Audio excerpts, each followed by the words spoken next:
உலகம் முழுவதும் நாடகத்தை பயன்படுத்தி தான் பல புரட்சிகள் நடந்திருக்கு. அந்த கலைஞர்கள் சேர்ந்துருக்காங்க.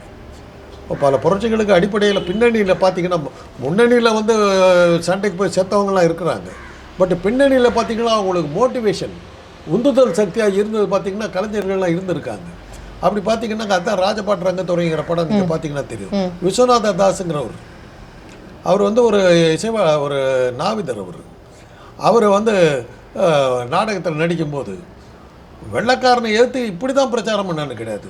வெள்ளைக்காரனே அவர் சொல்லலை, சங்கேதமாக கொக்கு பறக்குதடி வெள்ளை கொக்கு பறக்குதடின்னு கிண்டல் பண்ணி ஒரு பாட்டு அந்த படத்தை வெள்ளை கொக்குங்கிறது வெள்ளைக்காரன் அப்படி எல்லாம் இது பண்ணி அவர் ஷூட் பண்ணி சாப்பிடுச்சான். அவங்களுக்கு புரிஞ்சுதா சார்? புரிஞ்சிருச்சு, தடை பண்ண முடியல, நாடகம் பிச்சுக்கிட்டு போகுது. அதே மாதிரி தான் எம்ஆர் ராதா பெரியாருடைய கருத்துக்களை வந்து பிரமாதமாக சொன்னார். ரத்த கண்ணீர் படத்தில் வந்து ஒரு பல பெண்கள்கிட்ட தப்பான முறையில் நடந்ததுனால தொழுநோய் வந்துருச்சு.